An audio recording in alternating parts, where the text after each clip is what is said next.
Hi first உங்கள் Tyson updates உனக்கு இந்த வீடியோல SK25 படத்துக்கான அப்டேட் தான் பார்க்க போகிறோம். SK25 இந்த ஒரு படத்துக்கு இப்போவே ஒரு மிகப்பெரிய எதிர்பார்ப்பு இருக்கவும் செய்யுது.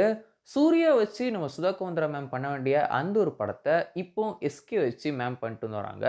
இந்த ஒரு படத்துக்கு ஒரு மிகப்பெரிய எதிர்பார்ப்பு இருக்க முக்கியமான ரீசனே நம்ம சுதா மேம் தான் அப்படின்னு சொல்லலாம். புறநானூறு அப்படிங்கிற ஒரு படத்தை அவங்க இப்போ SK வச்சு பண்ணுறனாலேயே இந்த ஒரு படத்துக்கு ஒரு மிகப்பெரிய எதிர்பார்ப்பு இருக்கவும் செய்யுது. SK உடைய முன்னாள் படம் அதாவது அமரன் படம் ஒரு மிகப்பெரிய ஹிட். அது தொடர்ந்து இந்த ஒரு படம் கண்டிப்பா ஒரு மிகப்பெரிய ஹிட் ஆகும் அப்படின்னு சொல்லிட்டு எல்லாருமே எக்ஸ்பெக்ட் வந்து பண்ணிட்டு வந்திருக்கோம். அண்ட் அது மட்டும் இல்லாம SK23 ஏஆர் முராஸ் கூட எஸ்கேப் ஒரு படம் வந்து பண்ணிட்டு இருக்காரு இல்லையா?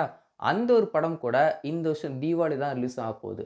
ஸோ SK25 படத்துக்கான அனௌன்ஸ்மென்ட் டீசரை இன்னைக்கு ஈவினிங் 4 மணிக்கு டீம் ரிலீஸும் பண்ண போறாங்க.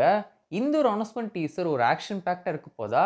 இல்ல எப்படி இருக்க போகுது அப்படின்னு சொல்லி பண்ணி பார்ப்போம். அனௌன்ஸ்மென்ட் டீசருக்காக இப்போ ரிலீஸ் பண்ணிருக்க இந்த ஒரு போஸ்டர் பார்க்க ரொம்பவே சூப்பரா இருந்திருக்கு.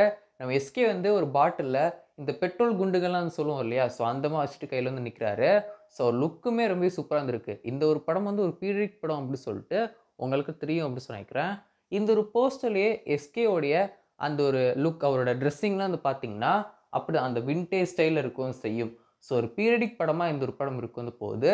இந்த ஒரு படமே ஒரு ரியல் இன்சிடென்ட் வச்சு தான் நம்ம சுதா கோந்தரா மேம் எடுக்க வந்து போறாங்க. ஸோ இது ஒரு படத்துக்கான டைட்டில் டீசர், அனௌன்ஸ்மென்ட் டீசர் எப்படி இருக்க போகுது அப்படின்னு சொல்லி எப்படி பார்ப்போம். இன்னைக்கு ஈவினிங் 4 மணிக்கு இந்த ஒரு அனௌன்ஸ்மென்ட் டீசரை டீம் ரிலீஸும் பண்ண போறாங்க.